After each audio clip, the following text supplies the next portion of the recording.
be the best clap I've ever done to start a show. Crisp. That was the resonance. Good mids and treble push, not boomy. Check it out. I look like a grape today. Very purple. I'm purple. That's the hue I fight when I edit. So that's just great. Yeah. I just posted a Fox photo. I don't know if you saw. I love that one. The back had this like purple hue that probably 0% of people noticed, but I noticed. And after I posted it, I was like, oh. The after post. Yeah, the after post. Oh no. Oh no. And you're like, is that just Instagram or is that how it came? Yep. Nope. That's there. Yep. Mm-hmm. I did it that way. I've decided my captions are just going to be all deadpan now. I like that one. Hey, I'm Seth. I took this photo. Hi, I'm Seth. This is a fox. I took a photo of it. Yeah. Maybe that plays into my hand of just like not taking it seriously. Because I did that bird reel, remember a while ago, where it's like, here's all the birds I've photographed, the noises played at once. Yeah. That was nice. I just like the deadpan delivery. I'm not here to talk about myself all day, though. This is the Photographer Mindset Podcast. I'm half the co-hosting team here, Seth Macy. I'm the other half, Aaron Manis. Figured we'd do a nice little intro of ourselves just because it's the new year. You know, there might be some new folks listening. You never know. On the podcast. You never know. So I'm Seth. That's Aaron. We blend mindset principles with photography so we can improve our craft, have a more enjoyable practice, and help you build some mental fortitude and resilience so that you can continue as a creator and deal with the setbacks that comes with anything that you are pursuing, whether you're beginner or advanced. Do you have that tattooed on your side rib? I should. It would hurt, though. It'd be a lot of ribs. Yeah. No, you recite that well. And I feel like almost verbatim at this point. You're good at it. Interesting. Yeah. We'll have to have a montage clip. Yeah. You text me today. You said, let's have an episode on how to future-proof our photography business. And I think we're going to take it a step further, how we can just future-proof ourselves as creators, make ourselves indispensable. Share some ideas today. I like it. I've been thinking about this. I saw a post where this came from. I saw a post about the next gen of AI, and it was a photo of 5, the same female in 5 different poses. Oh, I've seen that on Metaverse. I saw that. Yeah, and it was like this is the next level. It's indistinguishable, and it's pretty crazy. The just transfer of a human into different environments, different positions, different poses, different facial expressions, just very human. Like I don't think I would know. I really don't think I would know. Yeah, I hear you. I think the jury's still out though on whether, my first thought now is, so what? How does this affect me? Well, I look at it like for product placement or anything where you're just sort of need a nondescript, cool environment, you can kind of create these worlds that are very believable. Right. Do you think there will have to be a disclaimer that this is not a real person? I guess my question is, will you and other people relate to an artificially generated model or product, or will you feel duped? And if it's the second one, will it make sense to continue using real people with real cameras and real models in this example? Yeah, well, I think that kind of goes into the conversation a bit where it's in terms of art and having a reaction to a photo, quote unquote photo, or what we think is a photo. I guess it just extends that line. So some people might say film photography is the only art. Some people might say you could do stuff in Lightroom, but not Photoshop. Some people will say you could do stuff in Photoshop as long as it's not, interfering with the integrity of the photo. People say like you can interfere with the integrity. It just, where's the line, I think, and everyone has sort of a different place for that. But when you look at an image and it's spectacular, I think there will be confusion in terms of the art. What people let's say the layperson wants to hang in their living room. Like, why not get the perfect photo of the bald eagle with the baby bald eagles with the white heads versus an actual photo?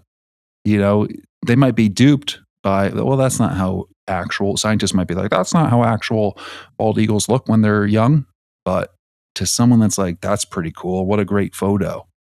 Or there's that video of the bird covering its babies with its wing in the rainstorm, which looks incredible, but it's not real. So I think it depends what your goal is for digesting the art. And then I'm not sure. I'm not sure if people will trust, believe, care. I don't know. They might Mhm. just say like what tastes the best. That's what I want. I don't care what the ingredients are. Perhaps I think also people are, to an extent, in that example, I feel like people are connected. Oh, that's a real place. That's a real thing. That's a real moment in time.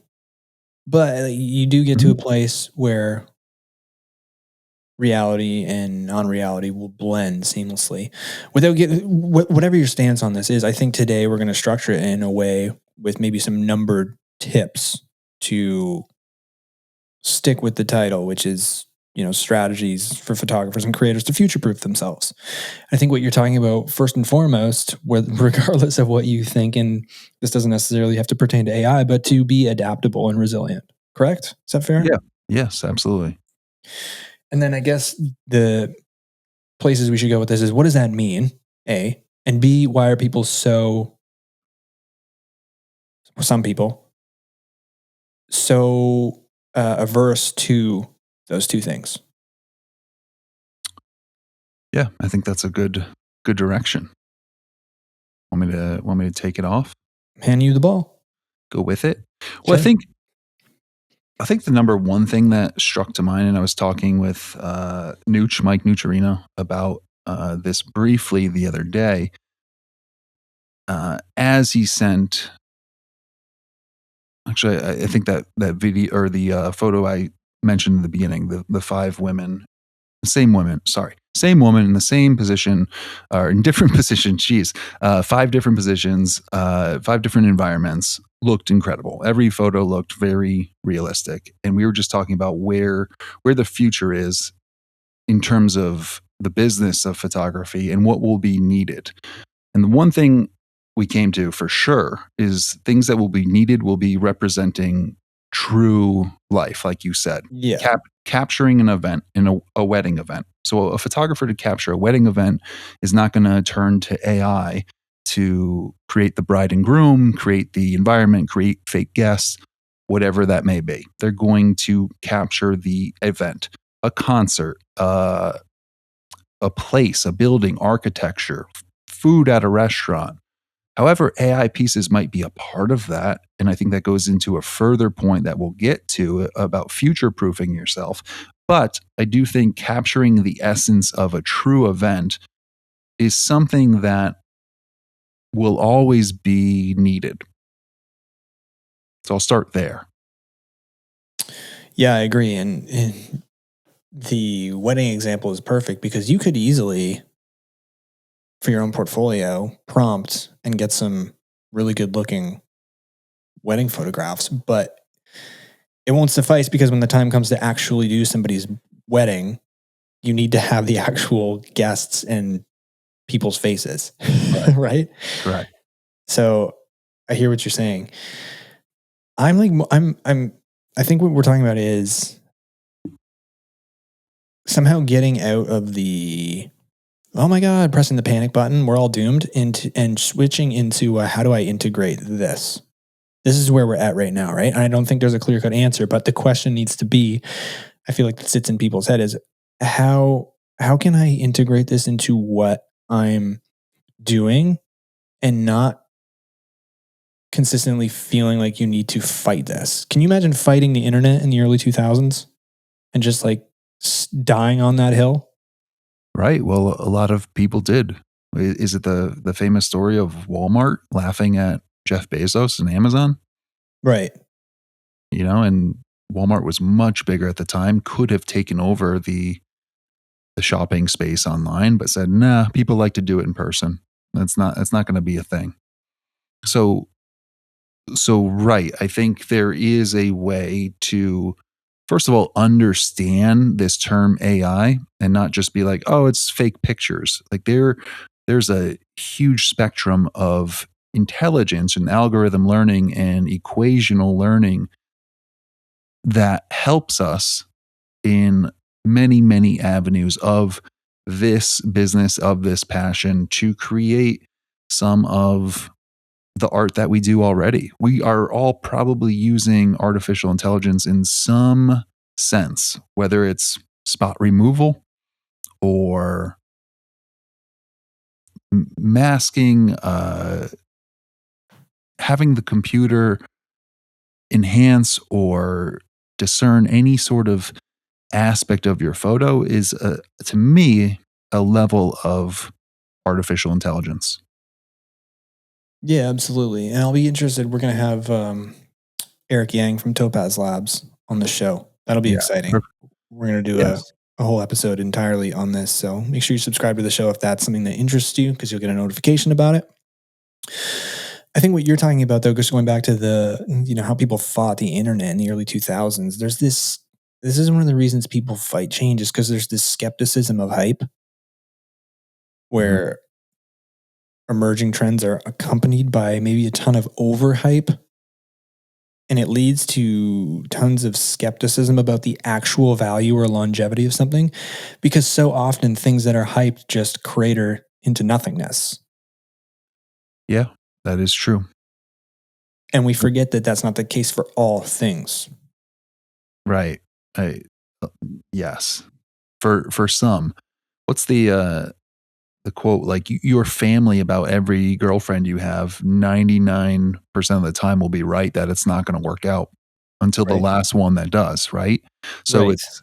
it's that there's comfort in that as humans to be like to be a critic, to be like, nah, that's overhyped, that's not going to work out, that's lame, whatever it is, until it really does, and then you're kind of left behind. uh there's there's a lot of that. We see it in a lot of different ways. Go to this app, it's so much better. Go to this thing, it's so much more engagement. This is the like there's a lot of hype about a lot of different Right. things on a daily basis. A lot of it's marketing, a lot of it's ad placement, product placement, a lot of it is just trying to gather patrons, like whatever it may Mhm. be. There's a lot of hype that we're kind of sifting through and being like, that sounds too good to be true, or that is actually not accurate, or like whatever it may be. We are constantly weaving through hype. So when we get this other thing like, oh, AI is the future, better hop on. Crypto is the future, better hop on. You sort of like look at it like just kind of with a squinted eye of, is it really though? Am I wasting my time? Like, what is the big deal? And just taking, I think, a slower jump into a lot of things, which I don't think is an awful tact this day and age. But Mhm. uh, I think the ability to adjust and pivot and learn new things and push yourself brings it into the next point of getting out of the comfort zone of, I use Lightroom and then I do a little Photoshop and that's good enough. Like I think there is a push to, well, why don't I open up what's Topaz have to offer? Let me see what that's about. Let me see what that can do to my images. What's Luminar 4 do? Oh, that's Yeah. pretty cool. That's a different sort of thing. That gives me a different look if I need it. What does Google Nix do? Those are cool little algorithms or filters or workshops that I can use on my photos. Just learning new things. Let me get into video. Let me understand Premiere. That sort of attitude and overall curiosity, I think alone is future proofing. Yeah, there's so many things to touch on there. I guess this is this is one of the hardest questions, and I think it's nearly impossible to be 100% correct in this all the time, but it's identifying when something is overhyped versus having true value and is accurately hyped. And I guess my question to you is, Do you have any criteria, back testing this, of course, where the hype has been correct for you or wrong? Like, what are you looking for? And I know, before you answer, I know for me, the antidote to all this stuff where you're saying, like, oh, crypto is the future or Vero is the future, the antidote to not knowing, or to at least how to figure it out a little bit better, is to dive in, to be curious and to research and to uh, get outside of that echo chamber. Listen to people who say this is total garbage. It's never going to work. Listen to people who say this is the future. There's nothing else. And see what makes sense. Yeah, I think a lot of things come out of seemingly thin air, and a lot of things have been here for a long time with a steady climb. There's a there's a skepticism within the timing of things. Some things catch on super fast and just get out there, and there's no back testing. I So you think think speed has a potential? there's a potential red flag there in So terms like of when everybody was selling NFTs. Is yeah, that what, that would that was be going to fair?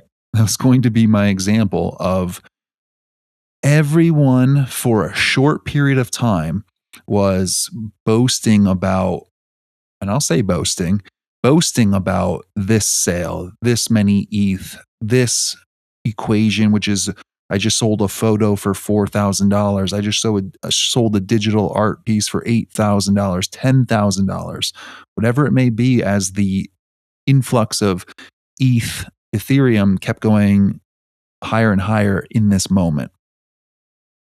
As things changed and the environment changed and people got stuck, I think, with, as they say, holding the bag, as Ethereum came back down to earth, the hype sort of disappeared. The concept behind it was like, wait, are people really paying $100,000 for a little cartoon, a digital cartoon? Because it's the only one? Am I understand? Like it's hard to comprehend and understand, like, where is the actual value of what they're saying the value is, which is these pieces of digital artwork. And someone might be listening and be like, dude, you're totally missing it in your, but you and I have always said it was more about Ethereum and trading Ethereum. It was a vessel to acquire cryptocurrency through art. It wasn't about acquiring the art. Otherwise, you would have just paid with your credit card or cash. Right. That's my stance on it. Yeah. Yeah. So that's a case. I think with friends in our world or family members that say like, hey, have you tried celery juice? Like just celery juice diet? It's unbelievable. My whole life has changed. And it's like, okay, that's great. Like come back to me in 6 months. If you've done this for 6 months and you still feel healthy and good and you're feeling great, I might listen a little bit closer. But if this is your first week at a new diet or a new exercise or a new fad, I'm going to take it with just a grain of salt because you're hyped about it. You're excited about it, but there's no longevity behind it. There's no testing behind it. You love cold plunging. That's great. You've done it twice. Like sell it to me when you've done it for an entire year and you are reaping the benefits and you feel like it's the best thing that's ever happened and there's no ill effects and it's only been positives. Then I will listen. So for example, cryptocurrency has been along for a long time and I am no expert on it. And I'm not saying like that's not a big thing in my life, but I do know that it's been talked about and on a steady sort of increase for a very long time. And the philosophy behind most of the bigger coins, I think is very interesting. I think that's another point you've touched on to help identify if something is overhyped or not, is if you cannot avoid the conversation. Like if that conversation is happening in tons of different mediums, on social, in your friend group, and you combine that with the duration effect we just described, I think you can maybe identify something that has long-term value and has an appropriate level of excitement. Yeah, and if we move it back 20 years, 30 years, where if you're everyone had a film camera, and at some point it became, wow, there's digital cameras, but they were crap. They were crap to begin with. They were clunky, and people probably didn't switch over. But that conversation about digital cameras and the ease of uploading into your computer and having all your that did not go away. And it took a while for digital cameras to come up to snuff, I would say, to the Mm. quality that you could get out of film. And I remember the conversations with my dad of like, yeah, digital's cool, but it's just not as good as a real photo. And it was very true for a long time. Right. And eventually, sometimes then it continues. If it doesn't die out, it doesn't go away, it continues to a point where if you refuse this whole time to even have the conversation, you are now obsolete. Not obsolete. You might be, You're you playing might, catch up. yeah, you're playing catch up, or you're so far gone that it's become cool again, like vinyl records, that you kind of come back and you have your own little niche, but you're gonna have to wait a very long time and you're gonna miss out on a ton of business and opportunities because there's a bunch Right. of companies that are gonna be like, wait, you're gonna send these in film form? Well, we need to put them on our website. Like, that's not gonna work. Sorry. Like, we're just gonna go somewhere else. So It's like your that's a grandmother's house where if you wait long enough, it'll come back in style, like linoleum flooring and yeah, yeah. Or like vinyl records are cool again. yeah, yeah. You know, I think that's the So basically, it's like you don't want to be so much of a cynic or skeptic that you are playing catch up to the thing that inevitably or eventually became a core technology. But you also don't want to be the person who, as an example, when Vero was exploding, hops on because if I get in early, like I'll grow my account quickly. I mean, I guess there's no the downside to that is very minimal, yeah. but the concept makes sense. And Here's that example exactly. Back to my dad who had incredible vinyl records, original Beatles, really well taken care of. Rolling Stones, Doors, original pressings, Led Zeppelin, all unopened.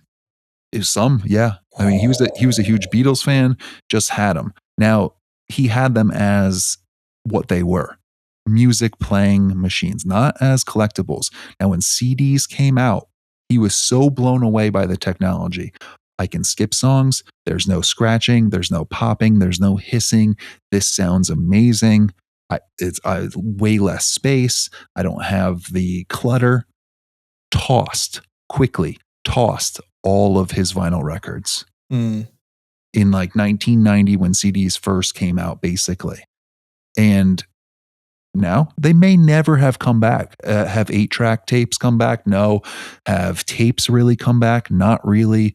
But for whatever reason, I think the nostalgia of it, vinyl records have come back, and someone, did not see the value of the potential longevity of this nostalgic thing. No yeah. blame to anyone, and you get rid of it.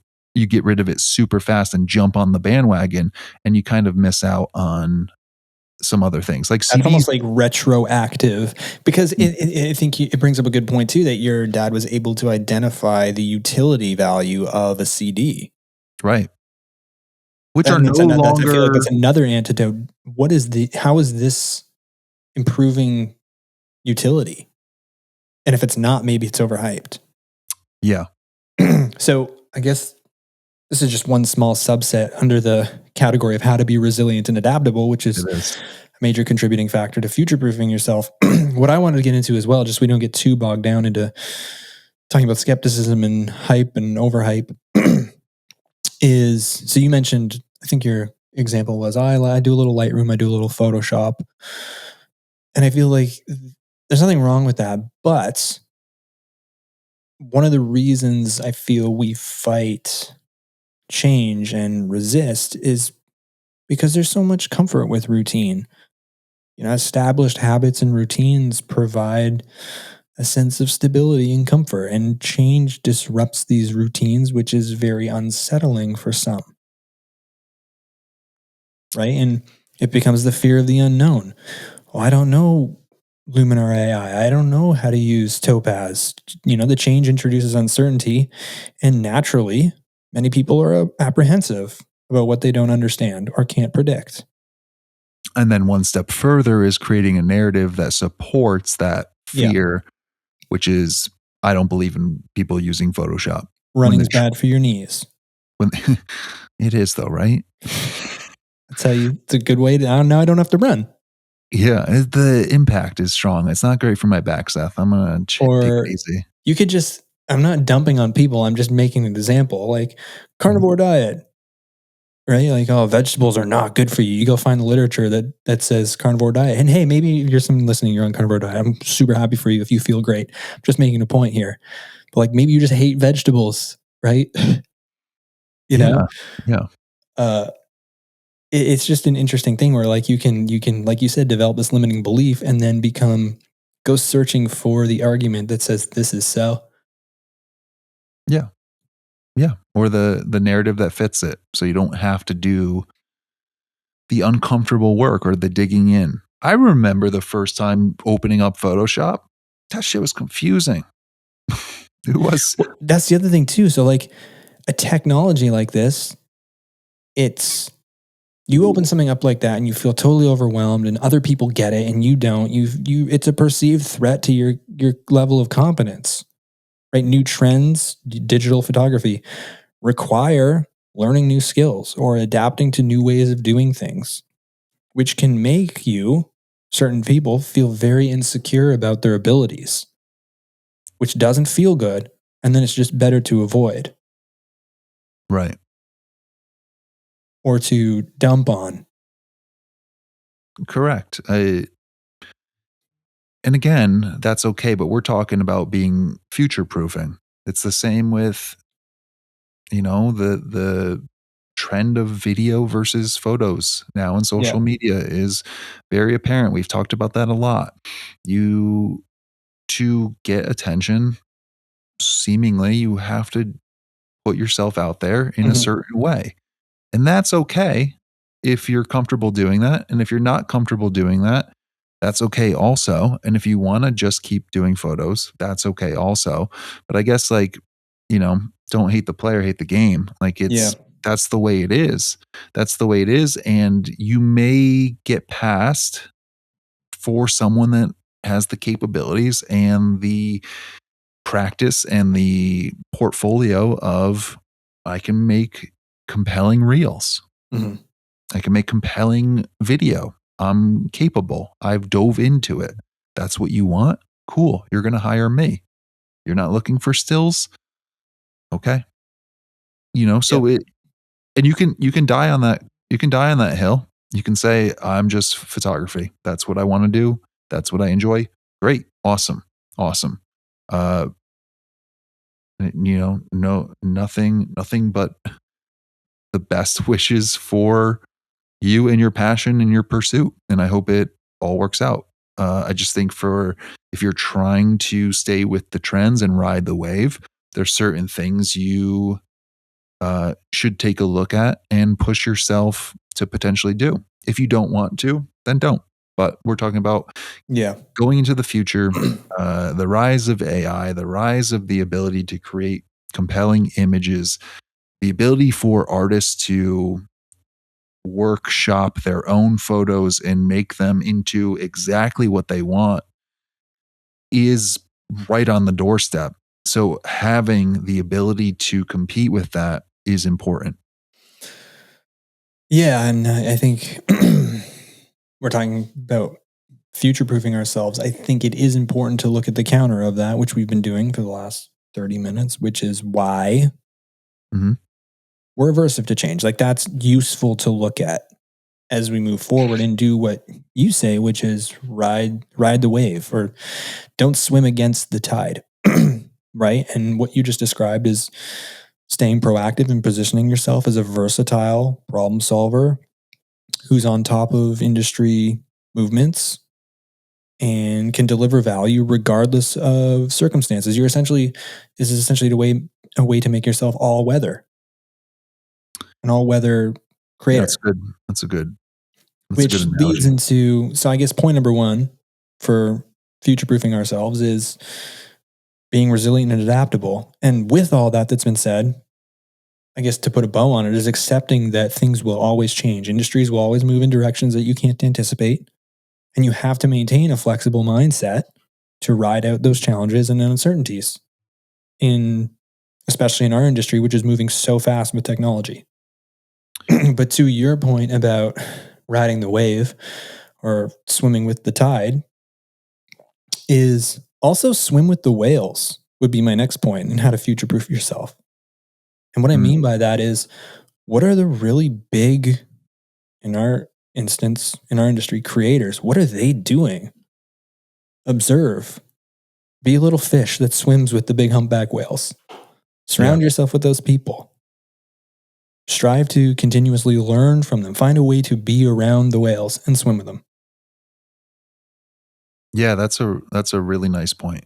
Is be aware, look around, see what's happening, see what the big creators are doing, see what the big names are doing, where they're putting their percents. Is it in video? Is it in photography? Is it in storytelling? Is it in writing? Where is it? I think no matter what you are doing, as long as you are doing it to the best of your ability, you can create a niche in some sort of way, no matter what it is. Even if you decide, you know what, film camera, I've stuck with that since 1997. And now it's coming in vogue a little bit. And I'm going to really market myself as someone that understands film and developing film. I'm going to do some high end film stuff and darkroom editing for the elite of New York City, whatever it may be, whatever your niche is. You can double down on whatever your beliefs are, whatever your passion is. And I think do okay in some avenue. I think for most of us though, most of us that are listening, most of us that are on this platform, being Instagram, most of us that are dipping our toes into creation, maybe getting paid for a few gigs, maybe interested in getting paid in the future for a few things. Is it the time to be stubborn, or is it the time to look around and learn and keep on moving? I think that's kind of the main question. Where do you like to look? I think there's a few names out there that I'm very interested in. Ones that have developed their following at this point, and I don't think they can kind of beat at their own drum. They can do whatever they want to do, and it's going to get eyes on. Now, to me, it looks great. I don't know if to them they're like, well, this isn't getting as much engagement as it used to. I'm not sure if they're having the same problems. I'm not looking that deeply into their analytics. But overall, I appreciate what they do.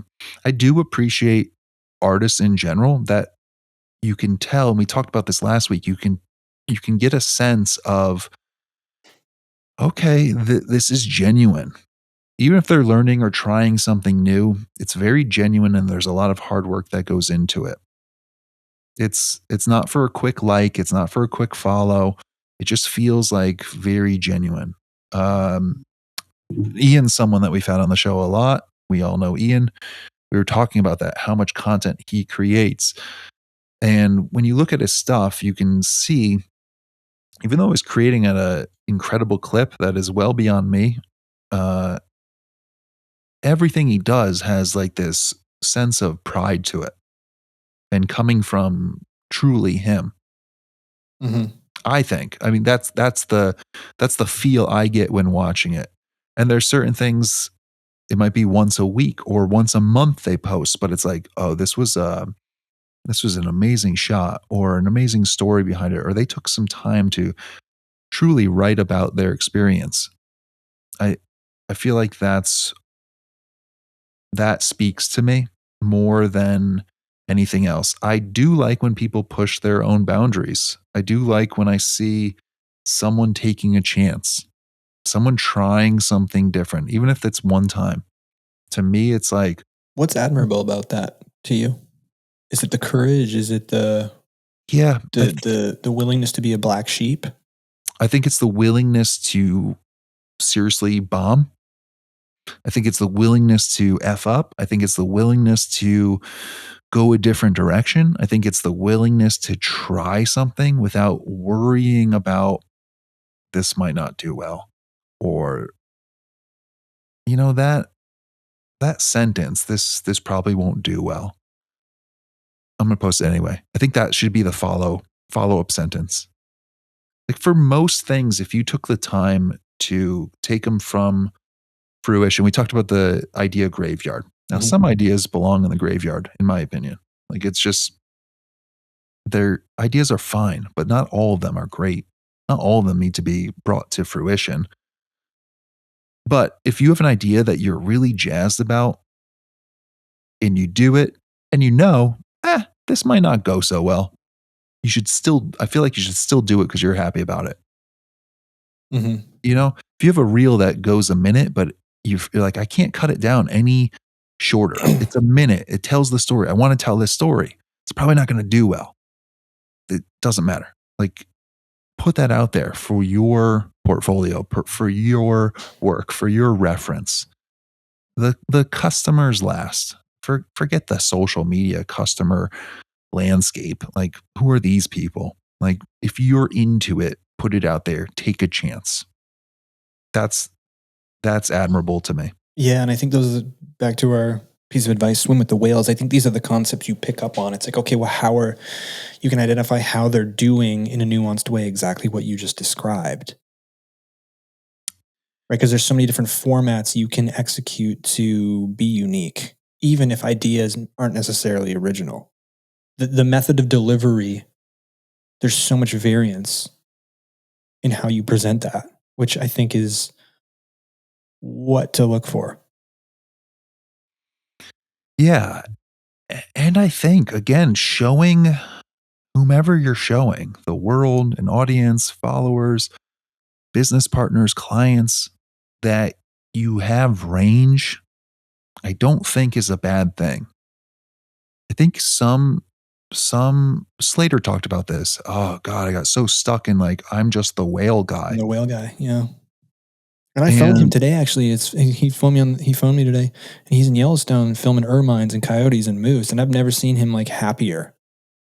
yeah, and I hope he shows that stuff, and I think he will. I mean, Well, he hasn't it's been posting for a long time, and then all of a sudden he's posting tons of stuff from Yellowstone.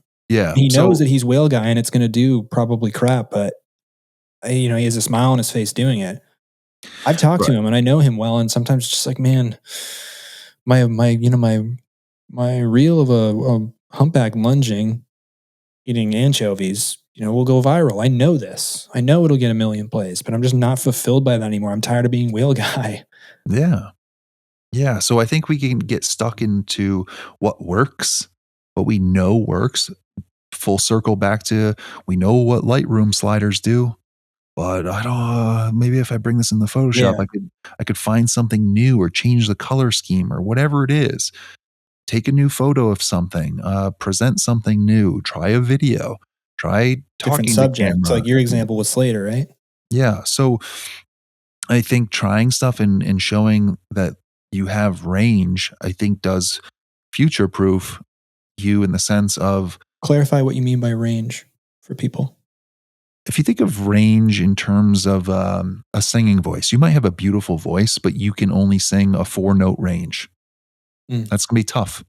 It's going to be tough to be a songwriter. It's going to be tough to do covers of songs. You have a very limited range. If you're Mariah Carey and you have a 8-octave range, you can pretty much do anything. So I think as a photographer, quote unquote, if let's call it a creator, if you're, I'm going to use Slater as an example. Slater, buddy, sorry. If I go to Slater's, I land on a reel hits me that it's a whale. Cool video, good quality, awesome, slow motion. See what else this guy can do. It's all whales. All right. Well, I had this thing in Yellowstone. I wanted some hiking photos. Might not be my guy. Hiking video might not be my guy. I move on. I think showing range is showing all that you can do to an extent. Now, he might be whale guy, that might be his bread and butter, but there's a way to mix in video of coyote and moose and other things, which might make the die-hard whale followers frown, but it might also invite in people that are like, oh, wow, like this guy is great with wildlife and nature. Follow, Fair. you know? Clearly he's good with whales. Clearly he's good with other things. Cool. I'm not whale guy. Whales are cool, but I don't think I'm a whale guy. Like I'm Slater's, definitely not. There's footage yeah. of me somewhere stumbling like a dog in a car on his boat. Well, I don't even mean being one. I mean like Yeah. interest wise. Like Fair enough. I like Slater as a person and I like his work. I don't know if I'm, and his buddy Adam, I follow them, but Talking about Slater more, and that was Adam Ernster you're referring yeah, to, just and for people. I'm not following whales of the day Right. Instagram things. Like that's not my thing. Sorry, whales. I love whales. It's just not my thing. But those guys are great. Would I love to see other things from them? Sure. Yeah, absolutely. Yeah, I guess the argument is I can just go to a feature page of whales if I truly only care about whales. Yeah, I care about the person that's producing the art, I think too, Right. and the art. I think that does matter. It's funny we're talking about whales, and the argument was swim with the whales. Nice. Exactly. You know, on purpose. That's how we got here. So, next point, I think, to help future-proof yourself, and this is one I think we've talked about a lot, but we'll say it again, is kill your identity. This, I am a photographer. Get rid of it. I think you can become overly attached to identities, and when they're taken from you or aren't going well, they rip your world apart. yeah. You know, I like the idea of I'm a photographer and I can do that. Even if I can't, I'll learn. Like, I wonder how many opportunities people miss because they're almost too honest when asked if they can do something. They're like, oh, with my current skill set, no, I can't. So no, I can't do this for you. As opposed to, I can't right now. Yeah. By the time the project comes, I could see myself putting in the work to be able to confidently do this project. So I'm going to say yes. Right.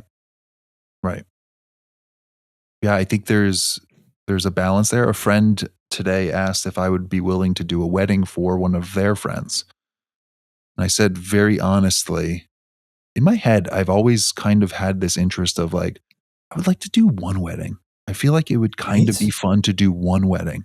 Maybe not all the time. And maybe not a super formal wedding where there's like a list of expectations that you need to hit, but a chill wedding with chill people and a chill environment, I feel like would be fun to capture. And I was very clear with, hey, I've never done this.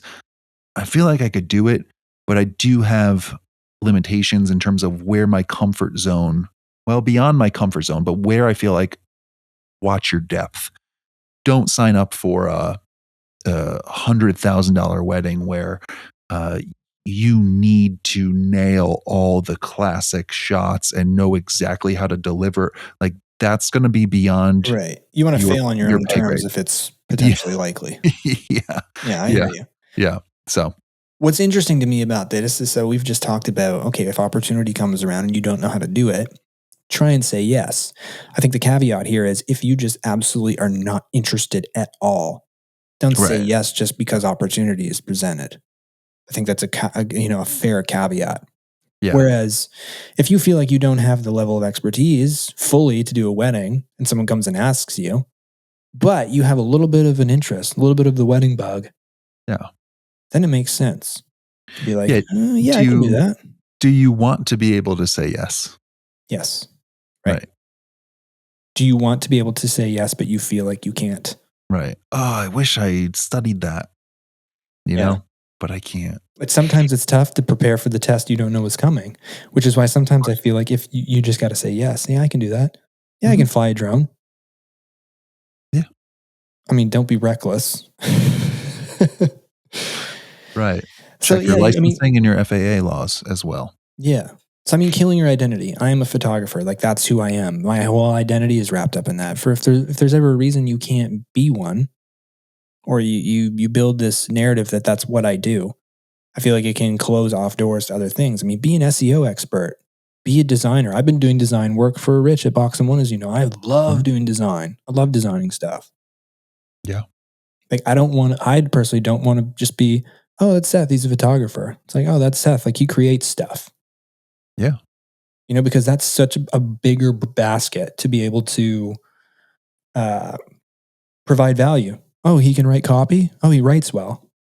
I just got some opportunities today. In the future, it looks like Tamron's gonna be doing blog stuff. And they asked me Yeah. if I wanted to participate. So I was like, hell yeah. I love writing. Love writing about stuff. I love podcasting, talking with you and other people. Like be more than just one thing. I think Yeah. it also makes a much more well-rounded persona. And you can take breaks from those things when they become too much and focus on other things, should you need to. Yeah. Make yourself a firm, a Right. marketing firm, a creating firm. Have all the pieces either able to do on your own or someone that can do it. That way, nothing should be a no. It could all run through you. Someone wants, I mean, Box and One, your example is uh, an acquaintance from my high school Mhm. and through me. And he asked about websiting and website design. And I said, well, I can't, but Seth can. And I So, couldn't. I've never designed a website you had other than like more experience. Squarespace and stuff like that. Like I had never Yeah. done Yeah. Right. Figma design work, typography, color, branding in a Yeah. formal way. So that was an example where I was like, I know I'm capable, but I don't have the resume. Right. And that was an example where I don't have enough time, but I've got a team. I've got a Right. firm Yeah. through my own umbrella of like, yeah, I got you covered, Rich. I got a guy. And that's value in itself. Mhm. Like you're brokering connections, Right. which I think is also a valuable skill. If you can be the broker, we talk about networking a lot. If you can broker connections, you're known as that person. Like, hey, that guy or that girl is really good at bringing two people who would gel well together, and Yeah. projects come from those things. Exactly. Like that's a skill, brokering relationships, Yeah. Huh. Future proof. right? Yeah. I So that's don't know. really all I had. The Me last one I too. had is invest in yourself, but that's so broad. Yeah, that could be a whole episode. All right. How do you invest in yourself? Where's good avenues of investing? Yeah. As a That's photographer, yeah. That's a future episode. I'm reading that in my notes, and there's no way we can cover that. It'd no. be under 2 hours today. Yeah, Some people no. are like, do it. But I'd rather us create another episode out of it. You'll have to continue and follow. Yeah. I And am really excited to have Eric from Topaz on. Because I think he'll have some really good insight about. Now, obviously, he's the CEO of Topaz Labs, and they sell digital products, of course. But I'll be interested to hear his take on how he sees the future yeah, and the level of integration that is likely or unlikely. yeah, I'm very interested to see, do they have boundaries in terms of like Yeah, how far they want to take things or what's okay? Because yeah, it's moving scale depending on who you are and which angle you're looking at. yeah. That'll be a good one. Yeah. Very good one. So yeah, subscribe to the show if you want to get notified when that comes, or if you want to know when other guests are going to be on. I think we have a good lineup this month into We February. do. We're still going to do some episodes with you and I, but I'm excited to get some guests back on.